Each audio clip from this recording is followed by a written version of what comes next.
Commuters across Bengaluru are feeling the heat after the Karnataka High Order that led to a halt in bike taxi services this week. What followed was a sharp surge in auto fares across ride-hailing platforms, putting daily travelers and commuters in a big fix. In Bengaluru, the absence of bike taxis has triggered a steep hike in auto fares. Commuters report paying anywhere between 10 rupees to 70 rupees extra on platforms like Uber, Rapido and Nammayatri than what they usually spend. From Koramangala to Langford Road, for instance, Sultan Palya to Hebbal and Akshaya Nagara to NG Road. These are examples. Riders were seen witnessing inflated fares and also long waiting time. Even with higher base fares, many say they were forced to tip the drivers 60 rupees or even more just to get a ride. An 11-kilometer ride that once cost, let's say, 160 rupees, now cost as much as 230 rupees depending on the time of the day. And don't you forget the tips. Aggregator platforms blame the hike on sudden demand, saying surge pricing is algorithm-based and not manually controlled. Legal voices, however, disagree. Many point out that dynamic pricing, especially during peak hours, is very arbitrary and has been flagged multiple times by both state and central agencies. But let me tell you, as someone who's taken autos for most of her life, in both Bengaluru and Chennai, it's next to impossible. The Central Consumer Protection Authority has already probed fare disparity practiced by cab aggregators, yet to no avail. Little has changed. For now, the city's commuters are left with fewer choices and steeper fares, and no clear indication of when bike taxis will return to Bengaluru's roads. So what is the way out? Tell me. I mean, on the one hand, there is a slugfest which is going on between the bike taxi ban and those who've lost their livelihoods and commuters who were dependent on that. And on the other hand, the auto rickshaws are increasing their fares because it's a chance, demand and supply. Let's talk to the experts. Dr. Ashish Verma, convener of the Sustainable Transportation Lab at the Indian Institute of Science, Indra Dhanush, who's an advocate with the Karnataka High Court, and Sadat Ahmadi, who's an IT professional. Let me welcome all of you. Very warm welcome. Namaskara. Sadat, I am going to come to you first. Considering you are the one who's the representative of people's voices today on my show called The South Indian. Sadat Ahmadi, do you take autos regularly? And tell the viewers, from point A to point B, where do you take the autos? And after the bike taxi ban, what have you been facing, Sadat Ahmadi? Thank you so much for bringing in that question, and namaste to all of the panelists here. First of all, I am a regular commuter in autos. I take auto from Richmond Town to Millers Road, which is hardly a distance of 2.5 kilometers. And I'm paying close to 250 rupees in an auto, which is booked on either Ola or Uber. Now, if the same thing which I usually used to take earlier, which was Rapido, it would come up to 100 rupees, 110 at max. Now, that is almost double the price, which is really a pinch because in a city like Bangalore, where traffic is our everyday battle and public transport still does not reach every corner, I think bike taxis are not a luxury, but they're almost a lifeline for people like us, right? Shutting them down just isn't anti-progress, but it's also anti-people. That's what I would like to say about the difficulties that we would face. I think more importantly, the government needs to get into a regulation than just banning people. There are no steps taken to regulate this. I think you can regulate it. Everything can be regulated, but as we all know, as common citizens, we are facing that the government always puts the blame and starts banning things. We don't have end-to-end metros here, even from the metro station to the office, which is from Cubbon Park, which is the closest metro station to my office. I will have to still take a Rapido on rainy days or days when I'm not feeling well. And from my house to MG Road is the closest metro, which is again another Rapido. Autos will charge me another 150 just from my house to MG Road, which is a kilometer. So what are we gaining out of this ban? There is no specific direction on this. The government just wakes up to decide that they're going to ban something tomorrow and they do it without taking anything into consideration. They are not formalizing the informal sector. And what about the gig economy, right? There are people who are living off of this. They're almost close to Exactly. 1 lakh drivers here who Right. are in Bangalore. So what Yeah. about them? All right. That's a very strong, some very strong points there made by Saadat Ahmadi. Let me now go to Professor Verma. Professor Verma, I just don't understand that you don't have regulation. The government has been, I can say this, and stick my neck out, has been sitting on this issue like a sitting duck, as it were. There are also allegations that the government is actually, playing on the behalf of the auto rickshaw lobby. Look at what has happened today. If Saadat is, paying double the amount what he's doing, how long is he going to be able to afford it? Why should he afford it? Public transport is my right, his right. What do you think, Professor Verma? This kind of, the difficulties that the people are facing in Bengaluru, where do you apportion blame, sir? Thank you, Sudhaji, for having me again, and good evening to all the panelists. It's an unfortunate situation. I must say it's an unfortunate situation that the common citizens, common commuters are facing this hardship of unaffordable, mobility system in place. We have seen, in last a year or so, from BMTC fare hike to BMRCL, metro fare hike, to banning of these bike taxis recently, auto fare hike, yeah, everything is being raised. I must say first, as a fundamental, point, that affordable accessibility, I would repeat, affordable accessibility is, I think, a fundamental right for every citizen, and something that as a social obligation should be ensured by the government of the day. That's my important point. Now, keeping that in mind, I think presently the government is simply not in control and doesn't have any vision how to really look at the affordable accessibility and providing this and ensuring this for all sections of the society, which is why all these ad hoc things, misplaced priorities, random decisions, or controllable situations are happening. Okay, while we are suffering and looking at how costly these, common people's modes are becoming, on the other hand, the government is ready to pump almost 20,000 crores of rupees just to build some 18 to 20 kilometers of tunnel road, which is going to benefit a small section of car users, Right. whose mode share in the All city right. is hardly, and that would be a toll road. Right. Okay, so the whole priority currently with the government is so misplaced, It's and skewed. that's the Yes. And skewed. It's it's, yeah. completely skewed, and we are seeing the result in terms of Yeah, common yeah, people yeah. suffering and not having this affordable accessibility, which is a basic right. All right, Indradhanush, do come in here. Indradhanush, if an aggregator, overprices and charges me, plus I have to give tips in Chennai, where I am from, they'll always say, please add 100 rupees, madam, my children are we are very poor, etc. But this is an everyday thing. I am not only picking on auto rickshaw drivers in Chennai, everywhere.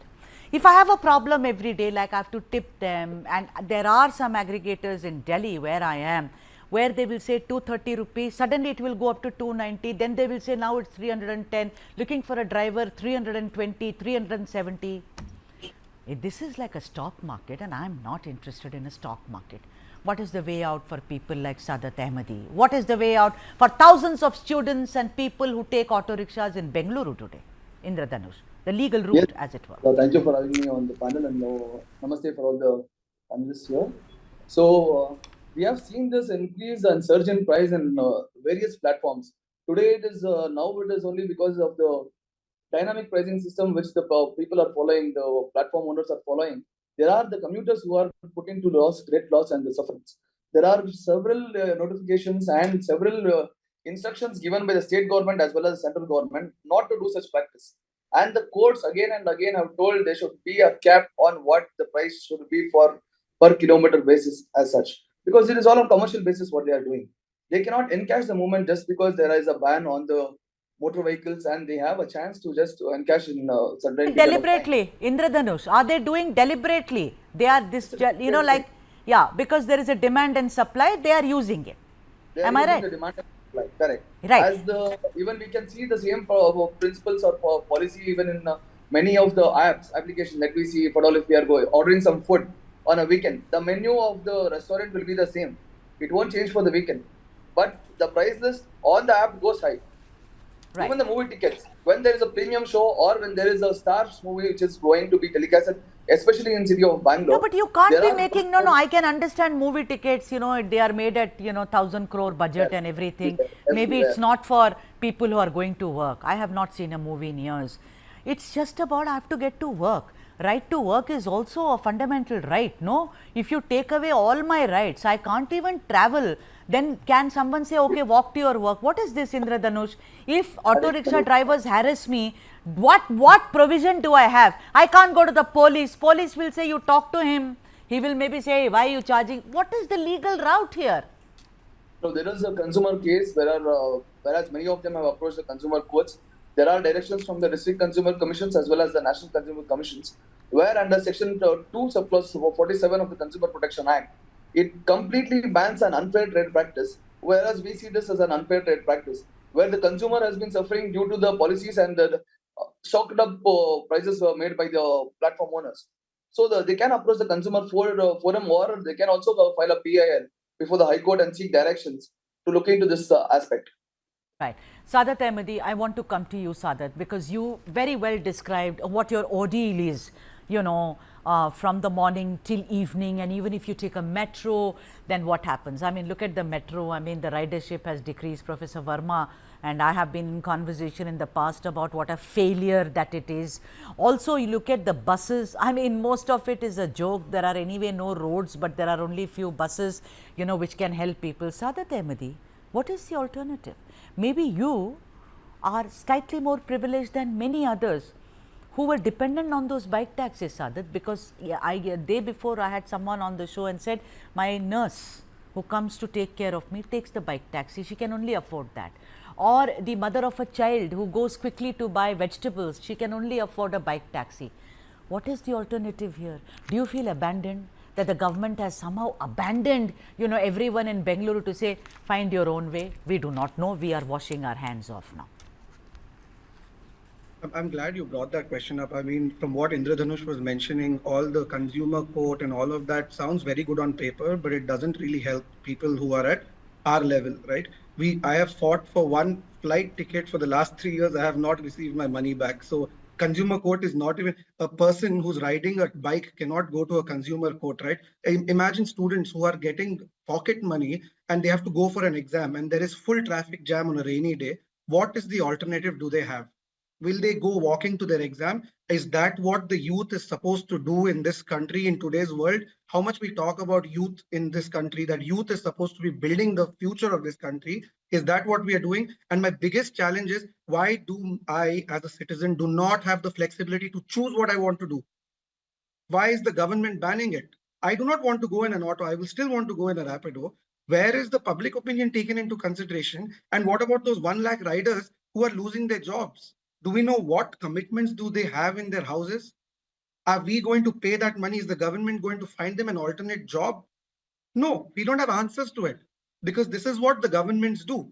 They do not have an answer. They come up with certain policies and they thrive it on our faces, which is not a right thing to do. And if you are looting people by taking jobs from them, are you giving them an alternative? Okay, if you are into the auto mafia, are you buying 1 lakh autos and giving them to ride? You don't have an infrastructure, you don't have buses, you don't have metros. How else are you expecting people to walk and go? City is the city of Bangalore is building like nobody's business. One side there is Whitefield, one side there's Sarjapur. Someone has to travel from one distance to other. How are they going to go in a peak traffic? Very pertinent points. Forget about such a distance. Even a 2-kilometer ride in Bengaluru can become a big headache. Dr. Ashish Verma, what a pertinent point, Sadat brought up, saying, isn't it my right to choose the mode of transport? Are you going to tell me how to travel? Aren't you supposed to give me convenient and cheaper and safer means of transport rather than putting me in a box? The government does not seem to be actually bothered. Dr. Ashish Verma, do you see a kind of a very careful orchestration and a I don't want to use that word, but I think I will, a kind of a conspiracy when it comes to saying no to the 6 lakh bike taxi, riders across Karnataka who are today sitting at home and twiddling their thumb, not knowing where their next meal is going to come from. Do you think there is a deeper conspiracy than what meets the eye, the excuse being, where are the regulations? Yeah, in fact, as Sadat was saying that, are you forcing people to walk? The unfortunate part is we don't have even walkable footpaths. So even if you don't want to walk, how much you can walk? We don't have space to walk, and the footpaths and places to walk are not even walkable. And if you want to cycle, you'll be at the mercy of the God. Yeah, if you reach your destination alive. Yeah, so that's the situation. See, what has happened is, we are these regulations of mobility systems and modes are governed by these Motor Vehicle Act and rules. Now they're archaic now. They were made a few decades back, and they have not evolved with time. And whereas with time, there's so much of new, options and new ways of traveling, and these, different kinds of mobility systems have evolved. But our motor vehicle rules and acts have not evolved and embraced them, within by changing these acts and rules, which is why this whole, unscientific way of banning bike taxis, or stopping them or regulating them, or not controlling auto rickshaw fares, everything is happening on the ground because of the absence or not evolving these acts and rules with time. That's first thing I think we should do immediately by government, whether it's state and central, to evolve these acts and rules. The other part about the conspiracy, I would put it in a different way. It's a deliberate misplaced priorities. Deliberate misplaced priorities, which basically support political and business economy and corruption. Which is why there is a love in the administration and in the governments for heavy road infrastructure projects, for very obvious reason, which has very little to do to help the life of common people, to improve their life of common people, to improve their affordable accessibility. So this is the whole sorry state of affairs that I would say in the state currently. Although you say that there is an option, but like Sadat said, it will take me years. I thought maybe by that time we'll be saying tata goodbye to everyone and gone forever. The thing is, look at the helplessness of a person who lives in Bengaluru. I don't have public transport, but I have to work. I have to earn a living, right? Right to life, right to, employment. I don't have it. I somehow struggle and reach work every day, burn a big hole in my pocket. And after that, when I am tortured and harassed by aggregators who have seen a chance in earning more money, you say I can actually go to a consumer court, but you and I know how slow the machinery works, Indradhanush. What is the way out? Can I go to the nearest police station and lodge a complaint? But if I go there, there'll be half day leave of pay, leave without pay, which will be marked. Look at me, helplessness. Correct. So basically, as Mr. Sajid told, it is not that easy to go to approach a court. But we suggest anybody to approach a court because it is the last resort. When all the doors are closed, the court doors are open, is what the say goes. So that is the last resort. But the court, in fact, gave several opportunities for the government to frame rules and regulations to at least commercialize the vehicles and permit them to use it for this purpose. But it was a failure from the government, which we did not go ahead and do such things. So the court, in fact, had several times it has told them to frame some regulations to permit them to do it, because it has been a daily basis for a lot of them. Many of them are earning bread out of it. Most of them who are earning, having a meager income, has this alternate source of thing to go. Even after their works, there are people who have been doing it. So it was a utter failure by the government, we can say. Sadat But you cannot approach a police station in this aspect, because there are several restrictions which were wherein you cannot approach a police station on a civil dispute. Yeah, this is not a criminal dispute, so you cannot approach a police station. But nevertheless, courts are always there to support such grievance. Probably, if at all, if we come up with the aggrieved parties are coming up with the court, saying that there is mishap happening, or there is this benefit which the people are taking up, the platform owners are taking up, saying that by increasing the price, or that there is a loss created by the so-and-so All right. ban on the two-wheelers itself. So probably the courts will consider and issue a suitable direction to the concerned Yeah, department. but then the time lag. Sadat Ahmadi, are you the only one at your workplace and in your family who's facing this? And also, have you calculated that if this goes on, because as of now the needle has not moved, what is the alternative you have? I mean, are you first the only one in the house, in your family, amongst friends and workplace who's facing this, or there are lots?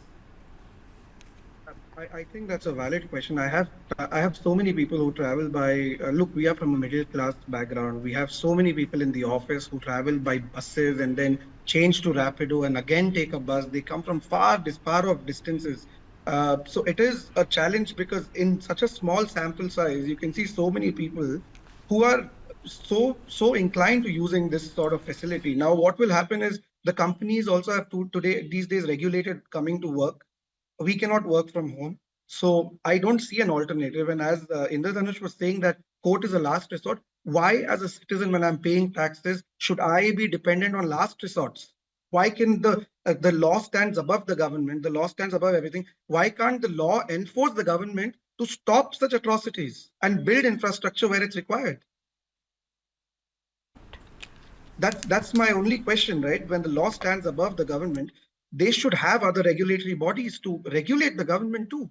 We should not wait for a last resort. You And should not wait. You're right. Why should anyone wait for the last resort? Says Sadat Ahmadi. You know, let me go to Professor Verma. Professor Verma, in all this fight about blue board versus white board, you are commercial, so you can't. Auto rickshaw drivers have been protesting. They said these people, they cannot be operating on a commercial basis. But then don't you think, Professor Verma, that seeing the two fight, it's almost like the government is orchestrating it. The government should have intervened long time ago and said, look, this is the solution to this. You can't have people use, bike taxis and suddenly ban them. You can't introduce new routes when it comes to the metro and then raise the fares. There seems to be no planning to this. There seems to be no method to the madness. Like you said, the priorities are not just misplaced. I think there's an absence of priority. Yeah, absence of priority, absence of vision, and absence of how, a clear thought process as to how government should make the life of every common citizen simple, affordable, and easy. Yeah, I think in the absence of these, all this vision, at the political leadership among the top bureaucracy, we are seeing the situation, and everything is being done as on ad hoc basis or in a reactive mode. Bike taxis, you might say that yes, there are issues and those things, but in the absence of the clearly laid down regulations, in the absence of clearly laid down regulations for surge pricing, and not acknowledging that these modes also have certain benefits for certain sections of people, and a value for them to be available and be in the ecosystem of mobility for several people. So you need to understand and acknowledge these complementary and beneficiary roles, including for bike taxis that they play, and create a carefully laid regulation. It really requires some expert advice. Absolutely. Government needs some good expert advice on these things. Or else it's going to be a right royal mess. And like Sadat said, that every day it's a torture getting to work, even though we have legal options. But how many of us, either I can get to work or I can rush to the court.